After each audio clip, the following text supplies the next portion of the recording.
Subscribe करें और bell दबाएं ताकि कोई खबर रह न जाए।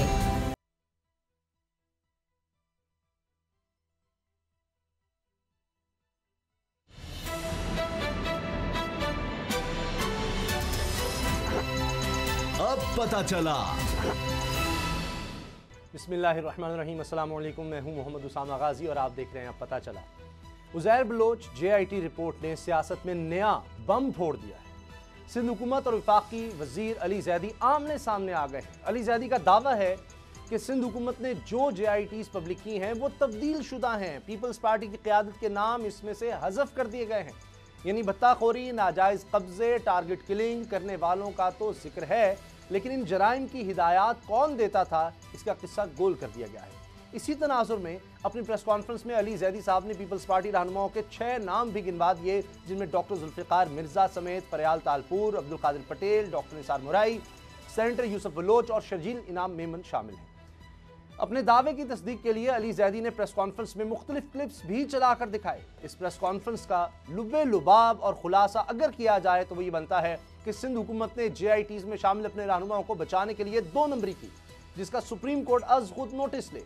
अली जैदी की इस प्रेस कॉन्फ्रेंस का फौरी जवाब सिंध हुकूमत के वज़रा ने भी एक प्रेस कॉन्फ्रेंस करके दे दिया, जिसमें सईद गनी, अब्दुल कादिर पटेल और मुर्तज़ा वहाब ने अली जैदी के इल्ज़ामात को मुस्तरद कर दिया और सवाल ही उठाया कि अली जैदी को ये रिपोर्ट किसने दी।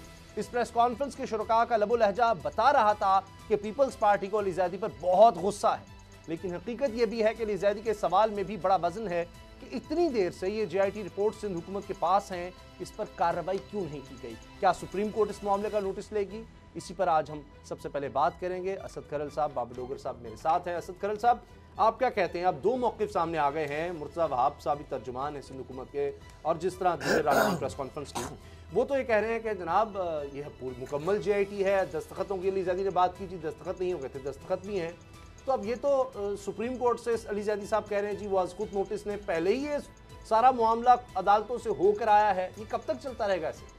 उसामा साहब, मामला ये है कि जो अली जैदी साहब JIT रिपोर्ट लेके आए वो भी उन्होंने खुद नहीं बनाई, वो भी इदारों ने ही बनाई और हुकूमत की हदायत पे एक JIT तश्कील दी गई, वो JIT की एक रिपोर्ट बनी। अब मामला ये है कि उस रिपोर्ट के ऊपर 2-3 लोगों के दस्तखत नहीं है। यानी आप समझ लें कि सिंध जो हुकूमत है, जब उसका नाम आया जरदारी साहब का, फरियाल तालपुर साहिबा का, अब्दुल कादिर पटेल का, बाकी उनके जो लोगों का जब नाम आया तो उस पे हुकूमत चूँकि पीपल्स पार्टी थी कि सिंध में, तो उन्होंने CTD और स्पेशल ब्रांच को कहा कि आप उस ऊपर दस्तखत नहीं करें। बाकी इदारों ने उसके ऊपर दस्तखत कर दिए। ठीक है। अच्छा, उसके बाद उसी दौरान उसी JIT के अंदर उसी दौरान 164 का बयान उसी JIT की रोशनी में 10 अफाद पर मुश्तमिल है। उज़ैर बलोच साहब का वो भी रिकॉर्ड पे है। उस 164 का बयान जो JIT से ज़्यादा मुस्तरद बात होती है, क्योंकि अदालत के रूबरू जो बयान होता है उसकी एडमिसिबल बिफोर द कोर्ट होती है और उसकी हैसियत होती है। पुलिस के सामने दिया हुआ बयान या JIT की रिपोर्ट की वो कानूनी इस तरह मुस्तनद हकीकत नहीं होती, क्योंकि कोर्ट की मर्जी है उसको एडमिसिबल समझे या ना समझे। लिहाजा उसके बाद जिस तरह सानिया माल्टन के ऊपर JIT बनती रही, वहाँ पे हुकूमत की ख्वाहिश पे हुकूमत ने दोबारा एक JIT बनाई। उस JIT के अंदर से नाम तो निकलवा दिए गए सरपरस्तों के जिनकी वहाँ पे ये काम हो रहे थे, लेकिन फुटप्रिंट फिर भी रहे उसके अंदर।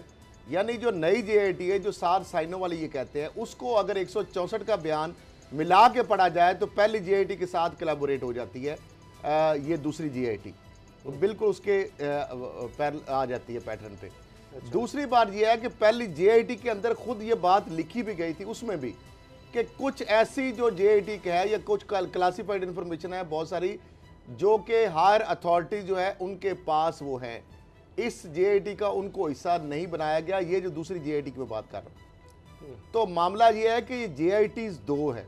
जिस तरह सानिया माल्टन के ऊपर पहले एक JIT बनी, उसके ऊपर अदम तहफ़्फ़ुज़ का इज़हार किया गया, फिर दूसरी एक JIT बना दी गई।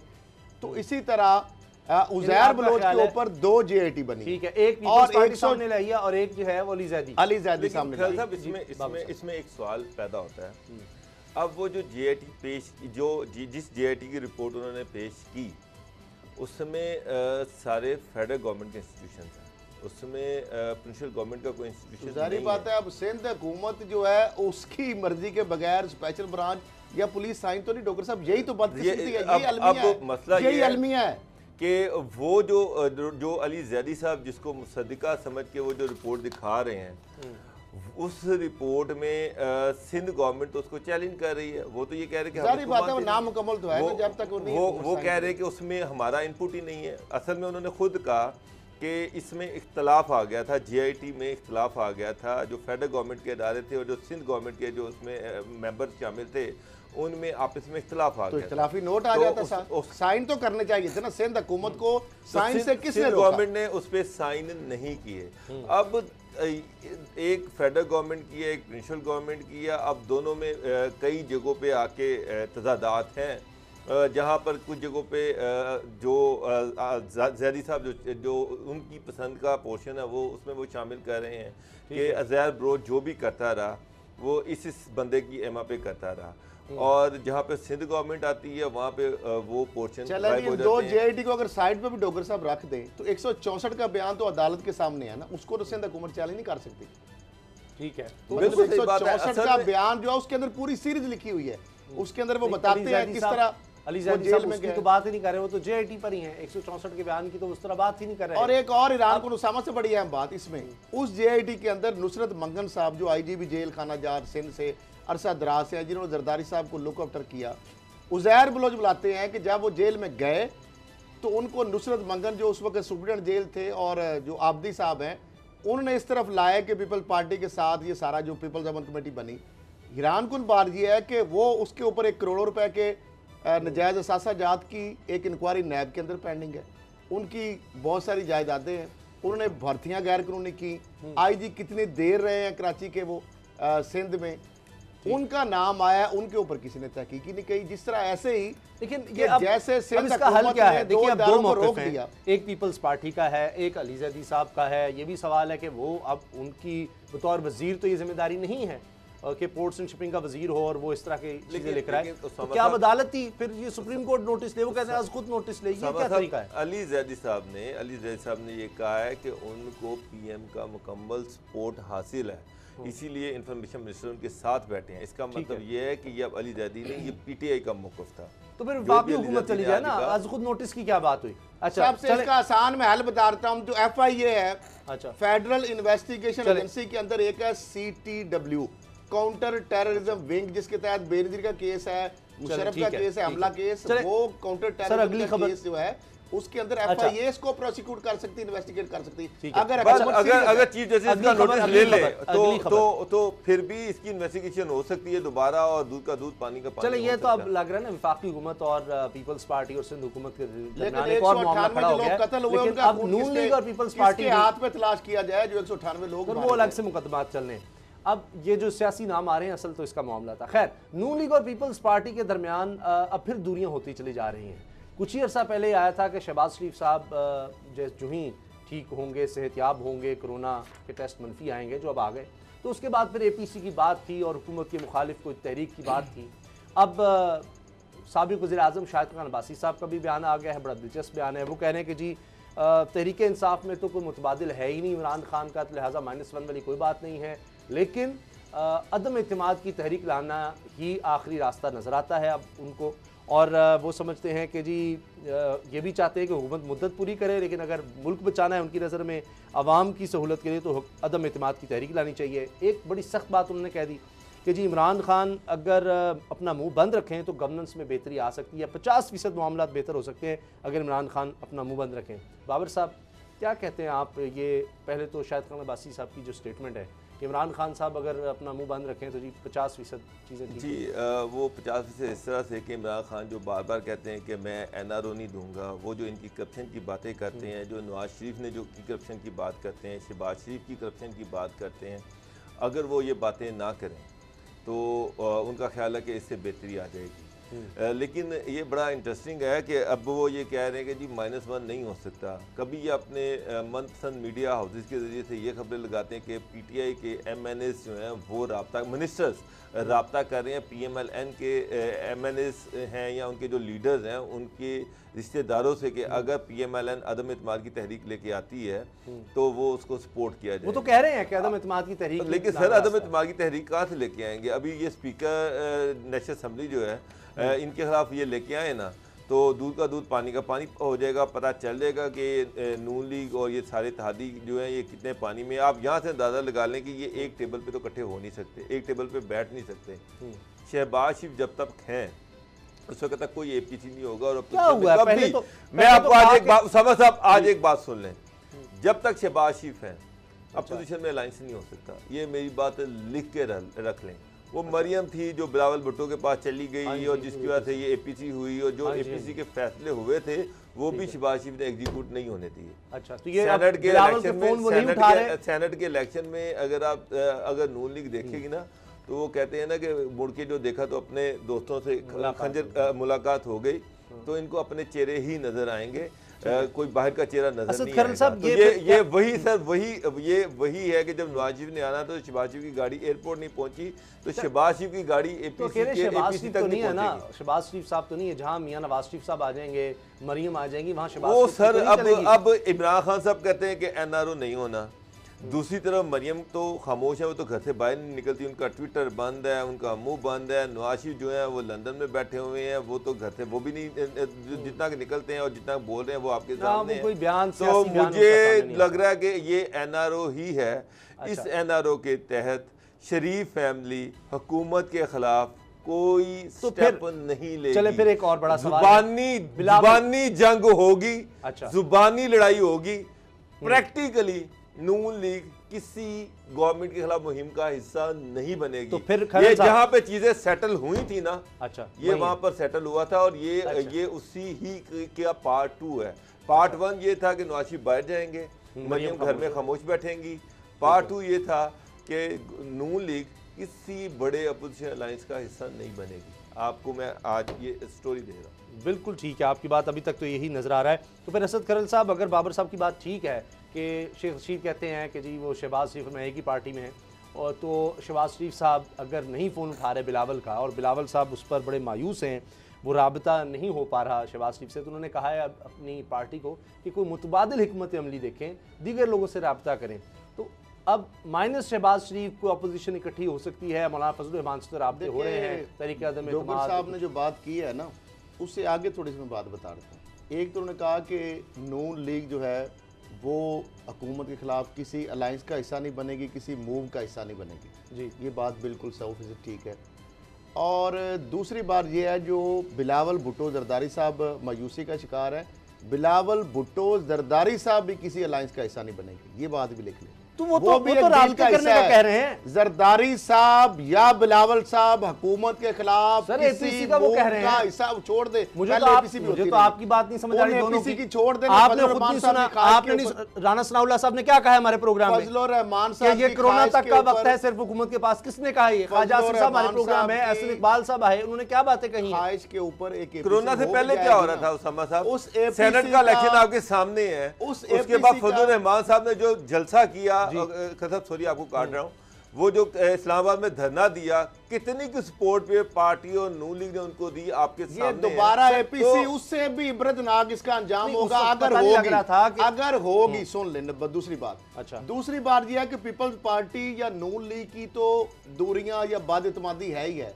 सबसे बड़ी बदइतमादी ये है कि नून लीग के अंदर नवाज शरीफ से तो रिलीफ ले चुके, मरियम साहबा तो रिलीफ मिल चुका है खामोशी से, शहबाज शरीफ साहब अपनी तगदो कर रहे हैं कि मुझे और मेरी फैमिली को रिलीफ मिले, वो अपनी डीलें सीधी करने के चक्कर में है। अच्छा। शहबाज शरीफ साहब अपने बेटों के लिए NRO मांग रहे हैं, शहबाज शरीफ साहब अपने लिए NRO मांग रहे हैं।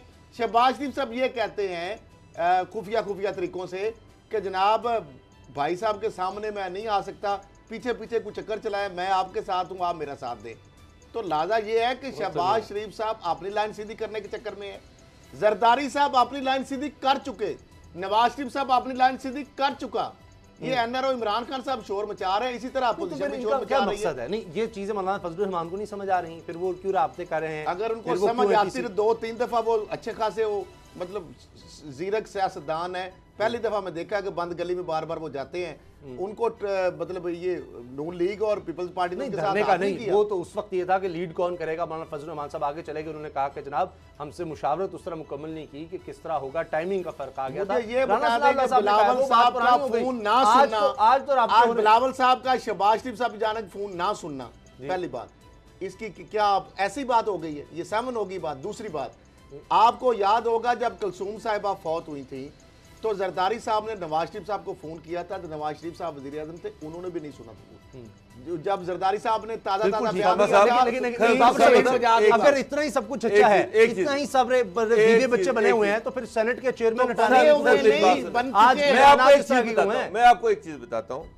जब शहबाज शरीफ साहब वज़ीर आला पंजाब थे जी। और उस वक्त कुछ कुर्बतें बढ़ रही थी जरदारी साहब की और नवाज शरीफ की, तो मैंने शहबाज शरीफ साहब से पूछा कि मैंने कहा जी, उन्होंने कहा जी कि मैं तो इसका हिस्सा नहीं हूँ। मैंने कहा जी कि जब जरदारी साहब आते थे तो आप तो उनको इस्तकबाल करते हाँ थे। जी, बिल्कुल। जाती उम्र जब भी आए आपने उनका इस्तकबाल किया। असेंबली के अंदर उन्होंने लोगों ने कहा- देखा। उन्होंने कहा मैंने कभी इस्तकबाल नहीं किया जरदारी का। सर असेंबली के अंदर हमने सर देखे, उन्होंने कहा कि मैंने कभी जरदारी से हाथ नहीं मिलाया। कमाल है, मैंने तो असेंबली में देखा दोनों को ये मिलके। वो कहते हैं, उन्होंने कहा जी कि इन्होंने करप्शन की है। मेरे आज भी वही व्यूज हैं जो पहले व्यूज थे, और मैं बड़ा कैटेगोरिकली कह रहा हूँ कि मैंने जरदारी साहब जब भी जाती उम्र आए मैंने कभी उनका इस्तकबाल नहीं किया, मैंने कभी उनसे हाथ नहीं मिलाया। तो मेरा इस सिलसिले में उनसे कोई लेना देना नहीं है। तो शहबाज शरीफ साहब का एक अपना अपनी पार्टी से डीलिंग का एक अपना एक्सपीरियंस है, अपना तजर्बा है, एक अपना उनकी अपनी पॉलिसी है। नवाज शरीफ साहब की उनसे पॉलिसी नवाज शरीफ और मरीम नवाज की डिफरेंट है। जरदारी साहब जिसा खैल साहब ने कहा बयानिया different वो है ना, बड़ा जब- मुहतात है। वो इस टाइम अपने लिए वो जिस तरह से मियाँ साहब और मरियम साहिबा को है, वो उससे थोड़ा सा डिफरेंट एनआरओ चाह रहे हैं। मरियम घर में है, खामोश हैं। नवाज शरीफ साहब लंदन में है, खामोश हैं। शहबाज शरीफ साहब ये चाह रहे हैं कि वो सियासत में इन भी रहे, और उसके साथ साथ ये चाह रहे हैं कि उनको एक ऐसा एनआरओ मिले जिसमें पीटीआई अपने 5 साल पूरे करे, उसके बाद जुबानी तौर पर तो उसको क्रिटिसाइज अब करेंगे, देखें ना बजट में लेकिन कितना बड़ा है कि किसी activity बड़ी थी, मुहिम वहाँ का पे वो हिस्सा नहीं गायब है। बनेंगे, नून लीग का कोई और प्रेशर वो नहीं है। गेम में इन रहना चाह रहे हैं। नून लीग का कोई प्रेशर नहीं है उनके अपने लोगों का। जब इजलास हुआ ख्वाजा आसिफ और शायद कौन से लोगों का? की थी, कौन से वहाँ लोग लोग हैं? बोले नहीं, कि ग्रुपिंग ये है, जनाब ना हमारा नून कोई लीग के बयानिया अंदर, है, नून लीग के अंदर। शहबाज शरीफ साहब वापस आए, और उसकी वजह से ऐसा लगा कि पार्टी टूटने लगी है, और फिर शहबाज शरीफ साहब को वापस आना पड़ा। क्या मरियम पर कोई प्रेशर नहीं है कि वो आराम से बैठी हैं और ये सारी नून लीग इस तरह देख रही है? तभी फिर वो टाइगर फोर्स के लिए कोई तकरीब होती है तो उसमें फिर एमपीए नून लीग का चला जाता मैं है। आपको एक बात बताऊं, फिर उनको तो बुरा ना कहें आप। नून लीग के अंदर इस वक्त भी ग्रुपिंग है। मरियम ये समझती हैं, शहबाज शरीफ साहब की चाल को समझ रही हैं कि शहबाज शरीफ साहब किस तरह से उनको माइनस कर गए हैं, यानी कि नवाज शरीफ और मरियम जो है उनका प्रैक्टिकल पॉलिटिक्स से उनको आउट कर दिया गया, एक एनआरओ के जरिए से उनका मुंह बंद करवा दिया गया। अच्छा। शहबाज शरीफ साहब जो है खुद वो पॉलिटिक्स में इन है, और वो अब वो बयानियाँ देना चाह रहे हैं जो उनका अपना बयानिया है। वो ये चाह रहे हैं कि हम किसी को क्रिटिसाइज भी ना करें, मैं आराम से इमरान खान को अपना टाइम पूरा करने दूं, और वो जो एस्टेब्लिशमेंट है उससे ये गारंटी लेना चाह रहे हैं कि जनाब ये मैं भी एक चॉइस हूँ, मैं भी एक चॉइस हूँ। जो ये कहते हैं ना कि जो लोग बातें करते हैं, यहाँ पे हमारे प्रोग्राम में बहुत सारे एनालिस्ट जो हैं, बड़े बड़े एनालिस्ट जो ये कहते हैं कि फिलहाल कोई चॉइस नहीं है।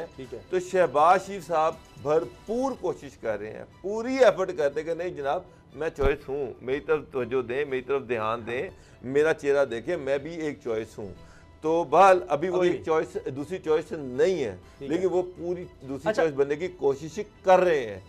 ये चीज, और ये चीज मरियम को मंजूर नहीं है। अपोजिशन घर से या बाहर से नहीं है। मरियम किसी सूरत में ये नहीं चाहती कि शहबाज शरीफ जो है वो पार्टी पे भी कब्जा उन्होंने कर लिया है, लेकिन वो मुल्क पे भी कब्जा अभी करके वो बैठे हैं। जो भी पार्टी बयान देती है या उनके जितने लोग कहते हैं जी ये भी पार्टी फैसला करेगी कि मरियम ने कब मुतहरिक होना है, अब वो ना मुतहरिक हो रही है ना पार्टी फैसला कर रही है। मुतहरिक है। मरियम पार्टी के अमूल में इंटरफेयर करती हैं। शहबाज शरीफ ने कई दफा नवाज शरीफ वो से आजाद शिकायत शहरी हैं, लगा उसमें चुके कोई मसला तो नहीं है हैं, उनके वो ऊपर, पब्लिकली तो वो नहीं, बंदे सलासल नहीं है, लेकिन कोई वो फजूल के बात नवाज नहीं है। शरीफ अपनी रिजर्वेशन जो है अपने शहबाज मतलब शरीफ के लिए नवाज खामोश शरीफ अच्छा, बैठी मिलती हैं। भी हैं, तो अब वो शहबाज शरीफ साहब अपने पार्टी चला रहे मतलब हैं। के तहत खामोश बैठी हैं, अपने फायदे के लिए खामोश बैठी हैं, अपना जो रिलीफ उनको मिला नहीं, अब उनके पार्टी वालिद शहबाज साहब शरीफ साहब चला रहे हैं, डे टू डे जो भी होती है लेकिन उनसे होती है। मरियम भी अच्छा, अपना एक रोल एक प्ले सवाल कर सुहेल रही राइट साहब हमारे प्रोग्राम में भी आए थे, उन्होंने भी कॉलम लिखा है गालिबन उसका उन्वान है मुतबादिल मिल गया, और उसमें वो ख्वाब का जिक्र करते हैं, और ज़ाहिर है कॉलम तवील होता है, तो उसमें इशारतन उन्होंने जो बाबर साहब ने भी खबर ब्रेक की थी वो असद उमर वाली और फिर शाम कुरैशी साहब, वो देखते हैं कि जी डिस्कशन एक हो रही है 4 बड़े लोगों में, और कहते हैं ख्वाब मैंने ऐसे ही बुना है। तो बहरहाल तो नाम आता है जी असद उमर का, फिर शाम कुरैशी का, फिर सुमरो साहब का, और आखिर में नाम आ जाता है एक और शख्सियत का कि वो खैबर पख्तूनख्वा से है, खट्टर और साहब का। हाँ जी, क्या बात है आपकी जनाब खैबर साहब, आपने तो पहली बूझ लिया, उन्होंने नाम नहीं कहीं लिया। तो वो कह रहे हैं कि मुतबादिल है, और ऐसे लगता है कि वो कह रहे हैं कि अब बारह लोग कहते हैं ना बिल्ली नूं छिछड़ा दिखा वाली गल है, और खुशफहमी या परवेज खटक साहब आपको नहीं, बाबर साहब नहीं, मामला ये है कि माइनस वगैरह अगर कोई ऐसा माइनस का उसामा फार्मूला साहब, नहीं जिस है। तरह से ये कहा जाता है ना कि PMLN जो है, एन का मतलब नवाज शरीफ है, तो PTI का मतलब इमरान खान है। इमरान खान JUI माइनस फे का करके- मतलब है फजलुर रहमान, हाँ। पीपल्स पार्टी का मतलब है जरदारी बिलावल। बिल्कुल, उनके बगैर कुछ भी नहीं है। अगर उनके अलावा कोई प्राइम मिनिस्टर आता है तो वो भी एक कठपुतली होगा, वो बंदा होगा जिसके सर पे वो हाथ रखेंगे, और जितनी देर उनका हाथ रहेगा उतनी यही तो देर वो ऐसे प्राइम मिनिस्टर पीपल्स पार्टी नून लीग अगर मान जाते हैं फिर तो कोई मसला नहीं है, फिर तो पीपल्स तहरीके पार्टी इंसाफ नून से लीग का मसला नहीं है। 10-15 लोग तो परवेज मसला खटक है साहब के इमरान पास भी खान होंगे। साहब का, अगर वो मुतबादल अपनी मर्जी से देना चाहे तो वो तो आ सकता है। अगर इमरान खान साहब चाहें तो वो तो सर, अपना वो तो कोई नया मियां कैंडिडेट नवाज दे शरीफ सकते साहब ने हैं। भी मुतबादिल ही दिया था ना लेकिन अपना। अगर नहीं, पहले शहबाज वो शरीफ को कहा इमरान नहीं सर, नवाज शरीफ साहब ने शाहिद खान मुतबादल नवासी- नहीं दिया शाहिद था। खान नवासी को नवाज शरीफ किसने- ऑप्शन लेस हो गए थे, नवाज शरीफ तो नाहल हो गए थे। तो सर हमारे यहाँ हालात का पता लगता है यहाँ पर। देखिए यूसुफ नवाज रज़ा शरीफ गिलानी साहब साहब, गिलानी नवाज शरीफ अगर यूसुफ रज़ा गिलानी की जगह मुतबादिल किसने दिया था? राजा परवेज नहीं, अशरफ। सुन ले, मैं बताता, दो चीजें फर्क है। देखिए नवाज शरीफ सर, साहब हमेशा नाहल हमारी हो तारीख गए, है। नाहल हो मुशर्रफ साहब के दौर में गए, मुतबादिल नाहल हो मिलते गए, रहे। उनकी मजबूरी थी प्राइम मिनिस्टर बदलना। यूसुफ रज़ा गिलानी साहब को आसिफ जरदारी साहब की ख्वाहिश पे नाल किया गया था। यूसुफ सर, रज़ा नैब के गिलानी केसेस साहब भी को पड़े हुए हैं, यूसुफ काजी रज़ा फाइज़ा का गिलानी केस भी को है, पता नहीं क्या तब्दील कब क्या हो किया जाए। गया अच्छा, था ब्रेक का वक्त है। आसिफ जरदारी साहब की ख्वाहिश पे, और सुप्रीम कोर्ट में उन्होंने अपना क्या- इन्फ्लुएंस भी इस्तेमाल किया था कि किसी आपकी के बातों से लग रहा है, disqualify हो जाए, आपकी बातों से लग रहा है वरना दो वही वकील खत के- बाद में लिखवा भी दिया गया। कि फिलहाल कोई -1 का भी नहीं है, तरीके किसी मद्देनजर तनख्वाह का पे भी नहीं काम है, करेंगे, हुकूमत को हुकूमत कोई खतरा अपनी नहीं है। मुद्दत पूरी लेकिन मैं करेगी। आपको हाँ, गारंटी से कह रहा हूं, अगर इमरान खान चाहे तो असेंबलियां तोड़ मैं आपको सकते हैं, गारंटी और कह रहा हूं कोई कि threat हुकूमत नहीं है। मकबूलियत खो रही है। किस तरह? क्योंकि बिजली की कीमतें बढ़ने वाली हैं। ब्रेक के बाद बताएं।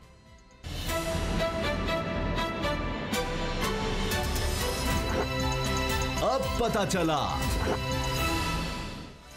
जनाब खबर बहुत बड़ी है, और ये किसी यूँ समझें कि बिजली बम से कम नहीं है, क्योंकि बिजली को महंगा करने का फ़ैसला कर दिया गया है और 14% बिजली महंगी कर दी जाएगी, और सब्सिडीज़ जो दी जाती थी वो तकरीबन ख़त्म की जा रही हैं। सिर्फ 50 यूनिट इस्तेमाल करने वालों तक सब्सिडी रह जाएगी, दीगर कैटेगरीज़ को ख़त्म किया जा रहा है। अब इसके बाद भी हम ये सवाल करें कि जनाब -1 या मकबूलियत की, तो मेरा ख्याल है कि इससे बड़ा सवाल और कोई नहीं होगा कि अब हुकूमत क्या करे। और ये भी वाज़ेह है कि IMF की शराइत को पूरा करने के लिए हो रहा है। बाबर डोगर साहब, ये तो अब करना ही था। जब आप महंगी बिजली बनाएंगे तो आप सस्ती उसको कब बेचेंगे? अब ये जिस तरह के पावर प्रोजेक्ट्स लग रहे हैं, ये कोई 4 साल, कोई 3 साल, कोई 10 साल बाद आएगा, ये जो बड़े डैम्स बन रहे हैं, तो तभी बिजली सस्ती हो सकेगी। तब तक तो एक कड़वा घूंट आपको पीना पड़ेगा, वरना IMF के प्रोग्राम रुक चुका है। सामा साहब, इतना आसान नहीं है। मुझे एक बात बताएं, IMF तो ये भी कहती है कि बिजली चोरों से पैसे वसूल किए जाएं, बिजली चोरी को ख़त्म किया जाए, लाइन लॉसेस को ख़त्म किया जाए, और ये जो अरबों रुपया के जो डिफ़ॉल्टर्स हैं उनसे पैसे लिए जाएं, सर्कुलर वो डेट तो ख़त्म किया जाए। सर्कुलर डेट ख़त्म किया जाए। वो तो गवर्नमेंट नहीं कर रही। वो तो जहाँ मसला ये कि ये सबसे आसान जो गवर्नमेंट के लिए चीज़ होती है ना, वो होती है कि जो एंड यूज़र है ना, जो बेचारा गरीब आदमी है, सारा बोझ उस पर गिरा दिया जाए। यानी कि आपने जो टैरिफ में 300 यूनिट रखे हुए थे, उनको आप 50 यूनिट पे ले आए, और 50 यूनिट तो वही है जो, मेरा मतलब है कि बल्ब जलाता होगा, दिया माचिस जलाने के लिए, तो वही 50 यूनिट में फॉल करता है, और तो कोई नहीं करता है। एक तरफ बेरोज़गारी बढ़ रही है। उसामा साहब, अगर आप इनकलाब फ्रांस पढ़े ना, 1799 से 1799 तक, तो आपको वही पिक्चर मिलेगी जो पाकिस्तान में है। उस वक़्त भी इशराफिया के सामने बादशाह बेबस था।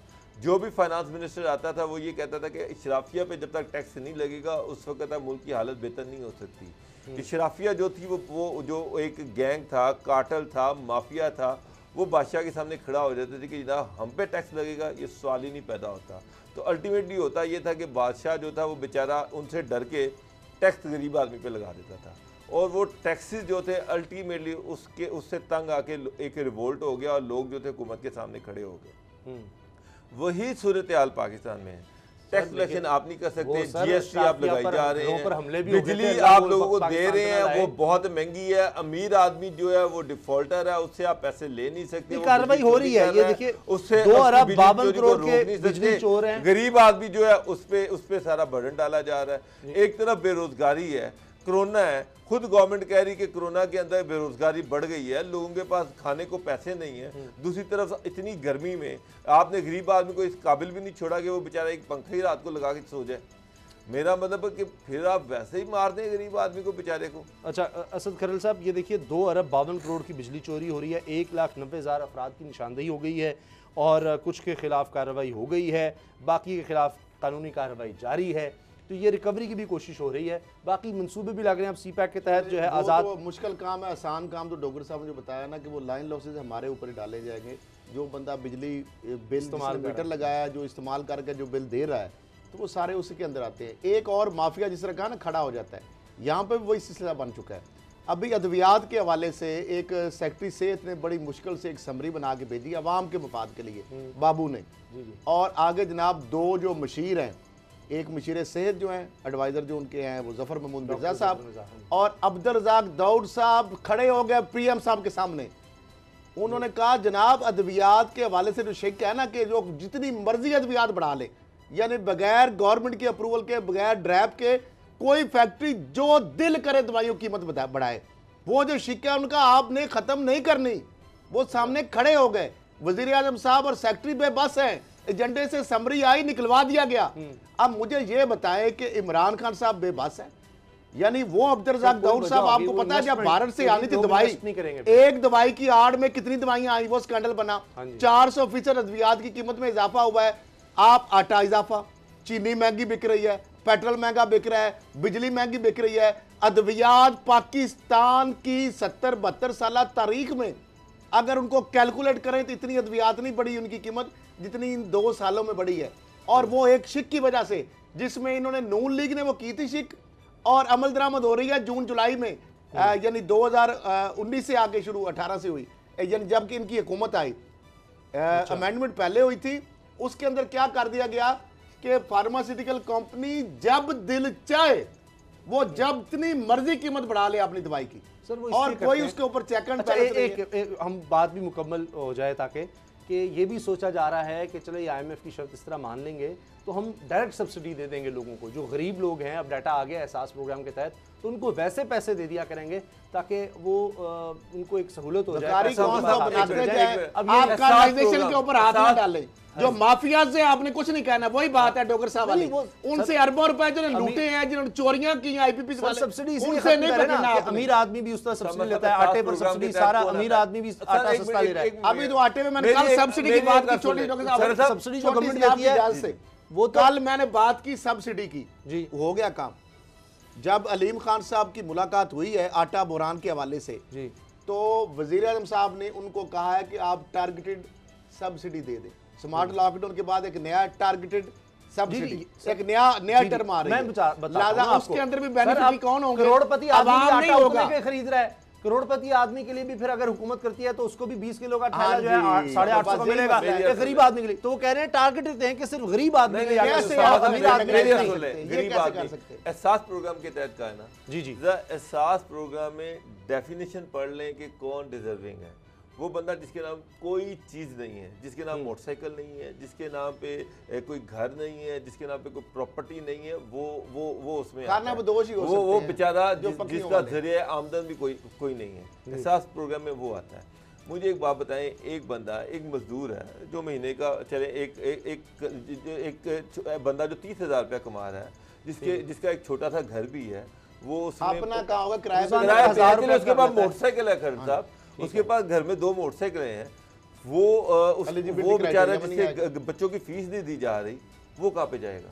सर वो आप लोअर मिडिल क्लास को अपने सामने रखें कि जिनके घर में पंखे हैं, छोटे घर हैं, 2-2 मरले के 3-3 मरले के घर हैं और वो बड़ी मुश्किल से अपने गुजर बसर कर रहे हैं, मुझे बताएं कि वो ये सारा बर्डन कैसे उठाएंगे? और गवर्नमेंट के आपने 7 प्रोग्राम का तो नाम ले लीजिए, 7 प्रोग्राम जिनको हम 5000 रुपया भेजते हैं, वो बंदा जो पुअरेस्ट ऑफ द पुअर है उसको चले ठीक है, उसको तो नहीं मिल रहा है, लेकिन सर उसामा साहब लोअर मिडिल क्लास आपकी मर रही है, आपका सफेद पोश मर रहा है, उसके लिए कोई रिलीफ नहीं है, कोई सब्सिडी नहीं है, सारा बर्डन लोअर मिडिल क्लास पे पड़ रहा है, सारे टैक्सेस जो है उस पर टारगेट हो रहे हैं, जिस बेचारे की 25,000 30,000 तनख्वाह है, जिसने बच्चों की फीसें भी देनी है, घर का राशन भी लेके आना है, और अगर खुदा घर किराए पे तो घर का किराया भी देना है, बिजली के बिल भी देने हैं, वो तो फिर इसका मतलब फंदा लगा के मर जाए बेचारा, वो तो 30,000 में ये सारा कुछ नहीं कर सकता। स्कूलों की फीसें कम होंगी, वो भी ली जा रही हैं, बिजली के बिल आ रहे हैं, गैस के बिल आ रहे हैं, टेलीफोन के बिल आ रहे हैं, नया पाकिस्तान हाउसिंग स्कीम उन्हीं लोगों के लिए ला रहे हैं, यूटिलिटी स्टोर पर जो अरबों रुपया कहते हैं जी हम 50 अरब रुपया सब्सिडी उधर दे रहे हैं, 42 अरब मिडिल क्लास के लिए है, लोअर मिडिल क्लास आया आपको की नजर, वो 42 अरब रुपया जी सर सिंध में उन्होंने कहा इतने पैसे हमने दे दिए, 42 अरब आपने यूटिलिटी स्टोर को दे रहे हैं ना सर, अरबों रुपए की, वो मामला ये है कि उसामा साहब जितने ये ऊपर से दे रहे हैं ना ये सब्सिडी और ग्रांट्स, वो तो वही माफिया की जेब में भरी जाती हैं, आवाम तक एंड यूजर तक, इसलिए तो डायरेक्ट एंड यूजर तक एक ही चीज पहुंचती है कि आप डायरेक्ट एंड यूजर तक पहुंचती है, टैक्स की मद में इजाफी टैक्स आ जाता है, बिलों के अंदर मजीद इजाफी टैक्स आ जाते हैं, गैस के अंदर आ जाते हैं, बिजली, अब तक गैस आपको पता कितनी महंगी हो चुकी है, पानी कितना महंगा हो चुका है, उसके बाद आपको देखें बिल बिजली के कितने महंगे हो चुके हैं, पेट्रोल कितना महंगा हो चुका है, और दवाइयां कितनी महंगी हो चुकी है। मैं कहता हूं, और फिर अगली बात, दवाइयां जब परवेज लाई का दौर था, इवन के नून लीग के शुरू के दौर में, उस वक्त दवाइयां वाफर मिकदार में अस्पतालों में मिलती थी, जी, आज दवाइयां कोई नामो निशान नहीं है। आप पिछले 2 साल में या 1 साल में महंगाई का तनासुब देखें, आटे की कीमतें, बिजली की कीमतें, चीनी की कीमतें, सारी सब्जियां, फल, सब की, इसको डिनाई कौन कर सकता है? अब आगे सुने, 10 सरकारी मुलाजिमीन है, उनकी सैलरी में क्या इजाफा होगा? इस साल नहीं हुआ, वरना कोशिश सर नहीं, क्या इस साल, क्या वो इस साल उनको कहाँ से रिलीफ मिलेगा? क्या कौन सी सब्सिडी? हर चीज़ से तो सब्सिडी खत्म कर रही है गवर्नमेंट, हर चीज़ महंगी कर रही है, लेकिन उनकी सैलरी में कोई इजाफा नहीं है। एक मजदूर है, उसकी तनख्वाह में क्या इजाफा होगा? कुछ भी नहीं होगा। आपने अभी कोरोना आया, कोरोना की मद में आपने कई सौ अरब रुपए की सब्सिडी दे दी इंडस्ट्रियलिस्ट को जो बड़े बड़े थे, और जो एहसास प्रोग्राम के तहत दे दी। मेरा सवाल तो ये कि टोटल कितना प्रोपोर्शन आबादी का बन जाता होगा? 2%, 3%, 4%? जो आपकी 95% पॉपुलेशन है, जो लोअर मिडिल क्लास और मिडिल क्लास है, उसके लिए क्या सब्सिडी है? रोजगार स्कीम का एहसास प्रोग्राम में कह रहे हैं, रोजगार स्कीम भी हम ला रहे हैं, उनको कर्जों की स्कीम भी लेकर आ रहे हैं, सब ये अनाउंस की हुई है एहसास प्रोग्राम। कब आएंगी सर? जब वो मिट जाएगी मखलूक तो इंसाफ करोगे? सर उनके लिए कुछ नहीं है गवर्नमेंट के पास, ये एक तल्ख हकीकत है, इसको मान लेना चाहिए कि उनके लिए गवर्नमेंट के पास कुछ नहीं है, और ये वो लोग हैं जिन पे तमाम टैक्सेस का बर्डन डाला जा रहा है। ये सर, वो लोग इसका हल ये है कि जिस तरह एहसास प्रोग्राम के लिए उन्होंने कहा था कि अप्लाई करें, इसी तरह से मिडिल क्लास के लिए होना चाहिए कि आप अप्लाई करें कि जी हम भी बिजली के बिल नहीं दे सकते, मैं उस कैटेगरी में फॉल करता हूँ, और उनकी फिर एक डाटा बना लिया जाए कि वो जो मिडिल क्लास मिडिल क्लास में ऐसा है जो नहीं बिजली के बिल के तहत उसको रिलीफ मिलेगा। सर इसी एहसास प्रोग्राम में प्रोवाइड करेंगे कि जी हम वो कहेंगे तुम जॉब कर रहे हो, तुम क्लर्क हो, तुम मजदूर हो, तुम 20,000 रुपया कमा रहे हो, तुम इस कैटेगरी में फॉलो ही नहीं करते। आप वज़ीर-ए-आज़म पोर्टल में अभी डालें, आप अभी डालें, किसी बंदे का डालें जो 25-30 हज़ार कमा रहा है कि 7 प्रोग्राम के तहत इसको 5,000 रुपया दिया जाए, तो वो क्या देंगे उसको? वो तो एहसास प्रोग्राम कैश स्कीम में उसको नहीं मिलेगा ना, लेकिन मैं तो कह रहा हूँ एक नई कैटेगरी बना ली जाए कि उसको वो शख्स जो कह देगा मैं 30,000 कमाता हूं, मुझे बता दे, माफिया से टकराने की जरूरत है, माफिया सर माफिया से टकरा के देख लिया सर, क्या बात कर रहे हैं आप? ये माफियाज हैं, बाबर साहब, ये हुकूमत का, ये अवाम का खून चूस रहे हैं, ये इन्होंने हुकूमत को लागर करके रख दिया है।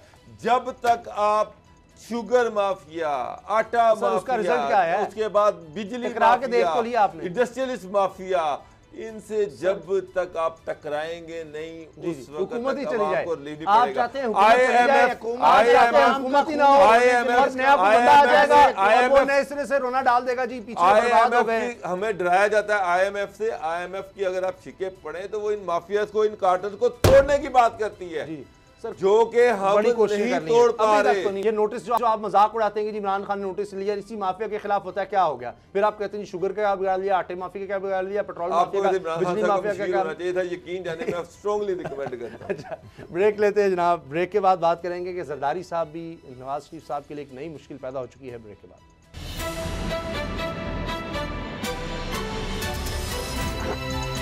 अब पता चला। तोशाखाना केस है और आसिफ अली जरदारी साहब के लिए हुक्म जारी कर दिया है अदालत ने कि उनको गिरफ्तार करके पेश किया जाए अदालत में। और नवाज शरीफ साहब के लिए ये कर दिया गया है कि उनको इश्तिहारी करार दे दिया गया है। असद खरल साहब, आप इन मामलात को बड़ा समझते हैं, ये तो बड़ा सीरियस मामला हो गया है कि गाड़ियाँ जो हासिल की तोशाखाना में, तो अब ये तो जरदारी साहब गिरफ्तारी, क्या अब ये अपील में जाना पड़ेगा मियां नवाज शरीफ साहब को इश्तिहारी करार दे देना?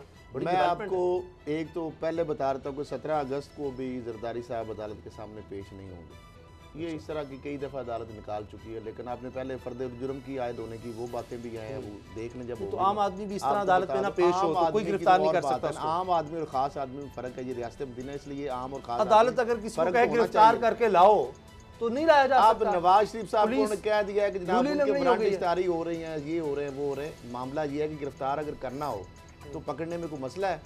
आपने देखा शहबाज शरीफ साहब या हमजा शहबाज को जब पकड़ने नैब की टीम गई थी, 2-2 दिन मुआसरे रहे हैं, लेकिन क्या वो गिरफ्तार कर सके? उनको सहूलतकारी नैब ने दी ताकि वो अदालत तक पहुंचे, ताकि उनकी बेल हो जाए। नैब खुद जाना और अदालत का हुक्म होना, इसमें बहुत फर्क है सर। अदालत जब किसी को हुक्म दे दे कि फलां बंदे को गिरफ्तार करके लेकर आओ, अरेस्ट वारंट को एग्जीक्यूट करने के लिए सर्च वारंट अदालत का लेके गए थे शहबाज शरीफ साहब को पकड़ने। इसी तरीके से हमजा शहबाज को पकड़ने सर्च वारंट और अरेस्ट वारंट लेके गए थे, उसको एग्जीक्यूट करने के लिए गए थे। मामला ये नहीं है उसामा साहब, आम आदमी के लिए तो और कानून है यहाँ पे, चूँकि रियासत मदीना है, यहाँ पे जो इमरान खान साहब ने कहा, यहाँ मामला उल्टा है। दूसरा एक वो अभी ये एक मीडिया में ऐसे मेरे ज़हन में आ गई बात, वो कामरान खान साहब का इंटरव्यू और उस हवाले से वो अजहर मशवानी साहब ने एक ट्वीट किया, तो उसके ज़रिए वो सारी चीज़ें पता लगी। मेरी जो बात हुई है, मामला ये हुआ है कि जो उस्मान बुज़दार साहब जो हैं, उनको बगैर एतमाद में लिए अजहर मशवानी साहब ने कामरान खान साहब को दे दिया टाइम। अच्छा, अब मैं ये समझता हूँ यहाँ पे अगर अजहर मशवानी साहब ने CM को नोटिस में लाए बगैर टाइम दिया है, तो ये तो फिर एक रिफ्ट पैदा करने वाली बात है मीडिया हाउस के अंदर। और फिर वो फोकल पर्सन है डिजिटल मीडिया के, डिजिटल मीडिया के फोकल पर्सन है वो इलेक्ट्रॉनिक मीडिया मना कर देते हैं कि मैं कल सर जो और फिर अपोलोजेटिक ट्वीट करने के बजाय आप अतरा रहे हैं उसके ऊपर जनाब कि ये कौन सा मसला है, ये तो बात गलत है। मैं समझता हूँ ये बात गलत है। उस्मान बुज़दार साहब अगर उनसे आप बात करके टाइम देते कामरान खान साहब को तो ज्यादा बेहतर था। आप कमेंट्स कर दें। मैं खल साहब, मेरा खुद 3 दफ़ा इंटरव्यू का टाइम हुआ, मुझे उनका स्लॉट चाहिए था, और कई दफ़ा तो ये हुआ कि हमने उनको लाइन भी दे दी कि ये आपने लाइन बोलनी है, ये कहना है, डन हो गया, कैमरा भिजवा दिया, सब कुछ हो गया। लास्ट मिनट पे आके उन्होंने कहा जी मैं नहीं बोल सकता। उनके करीबी कुछ लोग थे, उन्होंने मुझे कहा कि वो नहीं बोल सकते, वो जवाब नहीं दे सकते, वो डरते हैं, वो परेशान हो जाते हैं, वो कांपना शुरू हो जाते हैं कि नहीं जी मैं कैमरे के सामने मैं नहीं आ सकता। अब आपने कहा था मशवानी साहब, जो मैंने उनके अपने प्रोग्राम में उनका वर्जन था कि हमने उनके सेक्रेटरी से भी जरिए से टाइम लिया था, बल्कि वो कह रहे हैं कि इन्होंने खुद हमें अप्रोच किया था।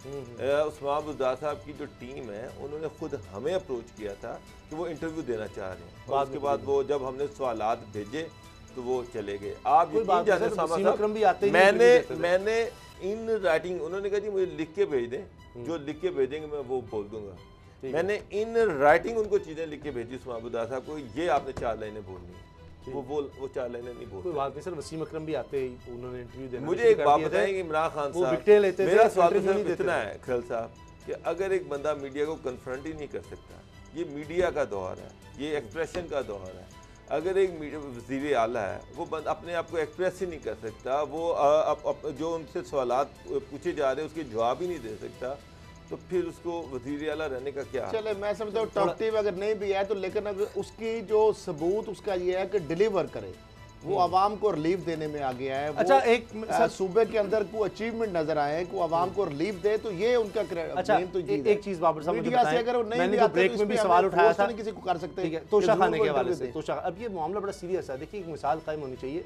कि जो रियासत की प्रॉपर्टी है, इस मुल्क की प्रॉपर्टी है, इस वतन की प्रॉपर्टी है, वो आपकी ज़ाती जागीर नहीं है।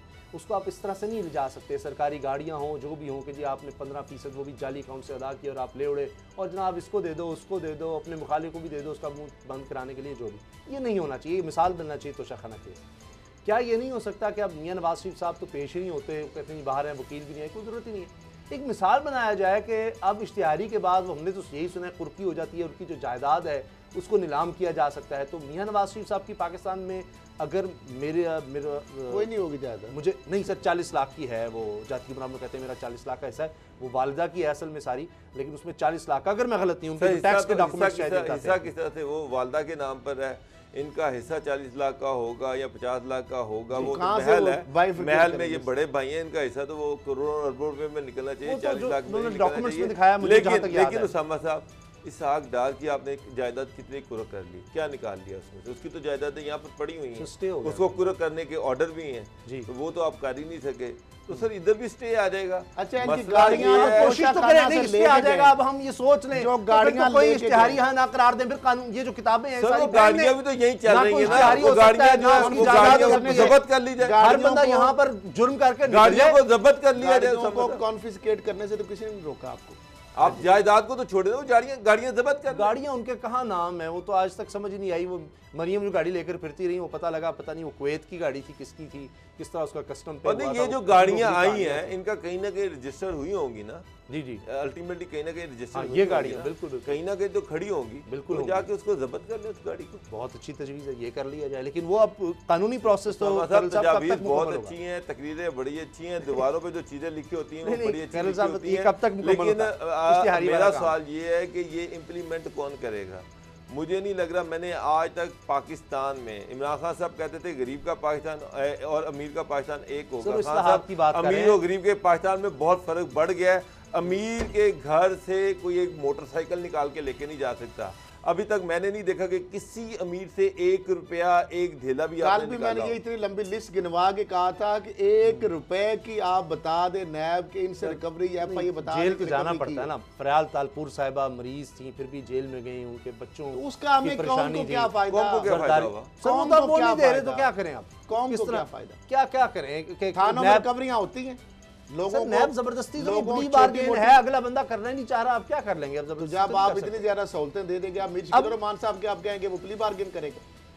जब इतनी सहूलतें आप दे देंगे तो वो पागल है बंदा के प्ली बार्गेन। इसमें नहीं हो सकता इश्तिहारी करार देने के बाद जो पुलिस जब रिकवरी करती है डाकुओं से, लूटा हुआ माल रिकवर करती है, तो वो इसलिए करती है कि वो डाकू तो नहीं ना, उस तरह तो नहीं कि किसी का जाके डकैती की भी है, वो तो फिर आप निकाल देते। ये तो कौमी खजाने को, तो ये उससे बड़ा संगीन जुर्म है।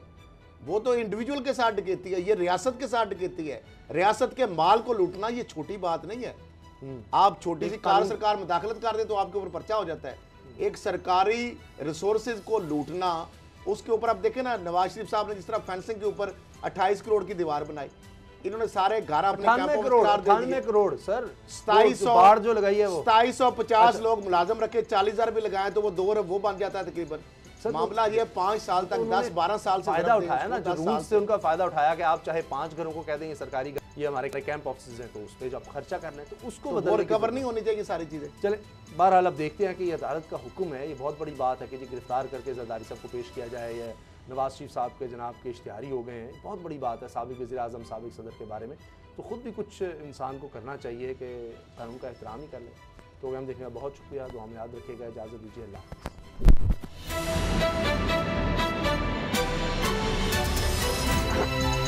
अब पता चला। सब्सक्राइब करें और बेल दबाएं ताकि कोई खबर रह न जाए।